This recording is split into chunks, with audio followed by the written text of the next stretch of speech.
When we were growing up, we called Peachtree City the bubble because it's kind of like its own world. It's pretty sheltered and just quiet, easy life. Peachtree City probably prides itself on golf carts. That's what everybody knows Peachtree City for. Whenever I say, oh, I'm from Peachtree City, Fayetteville area, and they're like, oh, the golf carts. Look there's all these golf carts right here. This is hilarious. Like I was saying, golf cart central down here, Peachtree City, Georgia.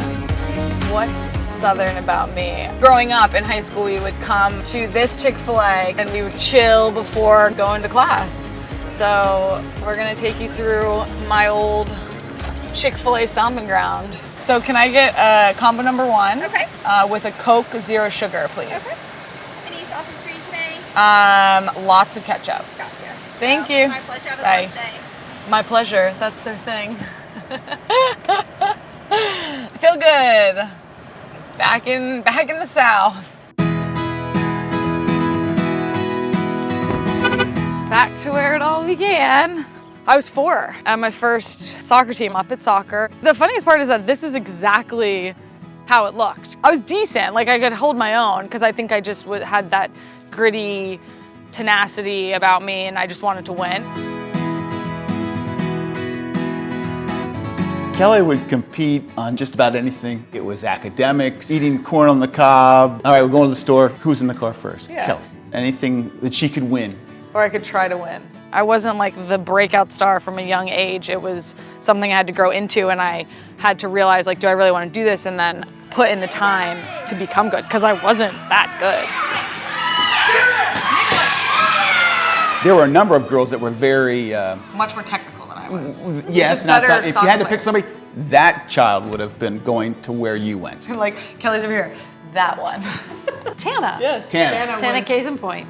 I was always trying to be like as good as Tana. Tana was the best growing up. Yeah, for sure. You ran the midfield, you were like captain of our team. You were like sick at soccer and we're always like way more technical than I was. And so I was just trying to get on your level. Early on, Kelley, I wouldn't say she was one of the best players. You could always see, though, that she was a gamer. She was a kid that was going to be different than anybody else. She just had this uncanny ability to just win her battles and duels. And because of that, she always had an edge over a lot of players. There was this one time in high school soccer Okay, we don't. where Kelley got a red card. That's the only straight red I've ever gotten in life. Let me be clear. Wow, fun fact. Yes, exactly. Because she kind of kicked this girl in the head. I didn't kick her. I mean, I like grazed her head with my cleats. grazed. Because she was holding on to my cleats. I was like, your head is near my cleats.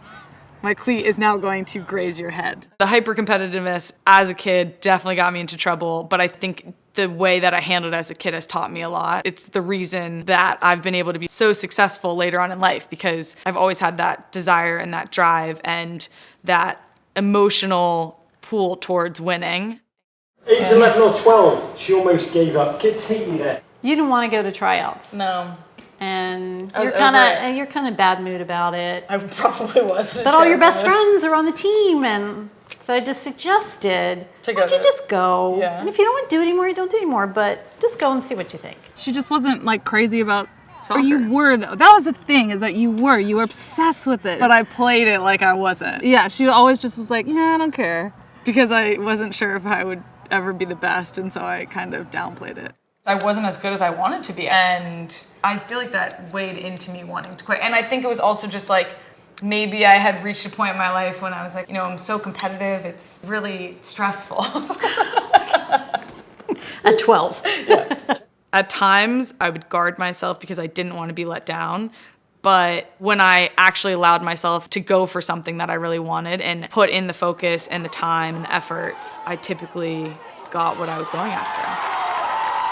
I first met Kelley here in Fayetteville, actually on this field, when she was an under 12 kid. Her ability to compete and just her knack, I couldn't even compare it to any other player that I'd seen. Brian Moore was my club coach. He was the coach that I think really stoked the fire within me because he knew how to press my buttons to get me to be the best that I could be. Yes, he did. Go to the review at the end of the season, and it's a typical review that the coach does with the player, was about with the 14, parents 15. Yeah, there. it was like Yeah. us three. Brian goes through his his list of technical skills that he reviews at the end of each year. She was really, really high on the psychological side. Physical components were off the chart, her athleticism. I could sense that she was just kind of listening, but she wasn't really engaged. And I just said, Kelley, I think you have a future. He says, Kelley, you can take soccer as far as you want. If you want to be in the Olympics, if you want to be in the World Cup, you can be in the World Cup. And I'm standing in the back of the room thinking, Brian, we're going to be coming back next year. You don't have to sell us. She'll be back. She kind of looked at me like, really? It was kind of confusing. I don't think she realized that she had that talent. I certainly don't think her parents did. I must have rolled my eyes or said, giving him the, what are you talking about? Don't feed my daughter lies. But he was right. Yeah. He was spot on.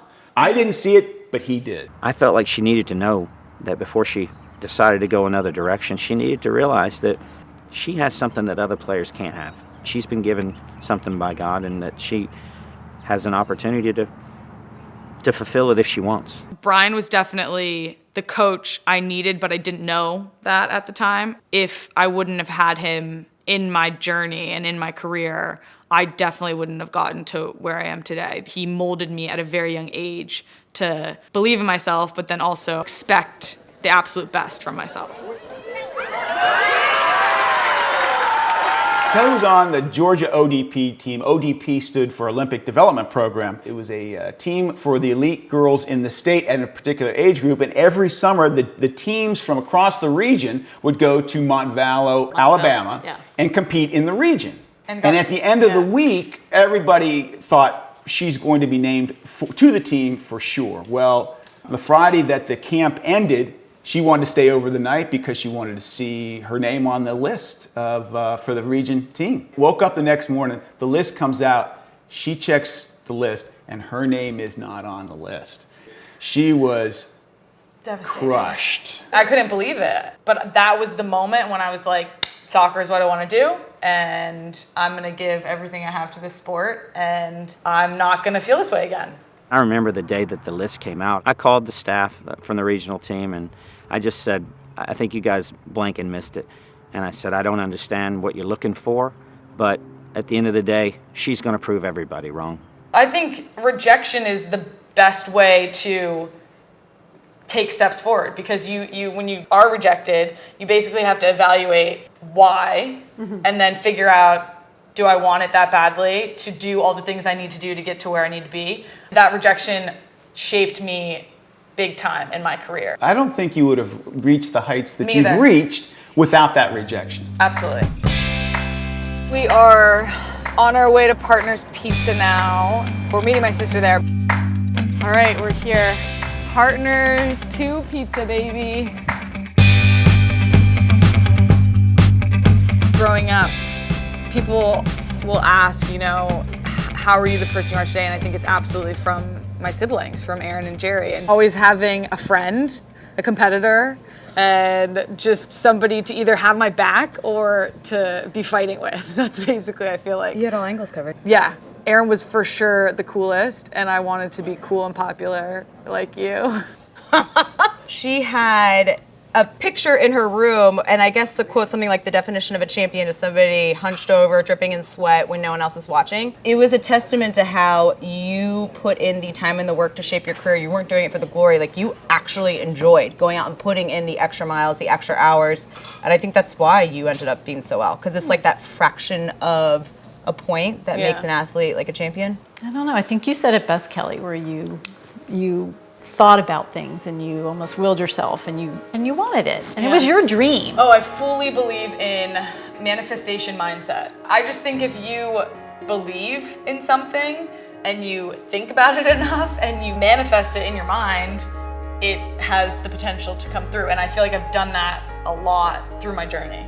One of my favorite pictures in the world is standing in Wembley Stadium when the national anthem's being played and watching the team down there as the flag goes up and hearing the national anthem. And I turned to and poor Dad just and I lost turned to Karen. I started bawling my eyes out. Like a baby. Like a baby, and burying my head in her neck. Oh, guys. Love I don't know if I've ever heard that. There are few joys, and the joy of watching your child be born is one of them, and that is right up there with it. To stand in one of the cathedrals of the game, Wembley Stadium, and watch the national anthem be played, the flags being raised, and your daughter's on the team that just won the gold medal in the Summer Olympic Games in London. It was phenomenal. I'll never forget it. I won't either.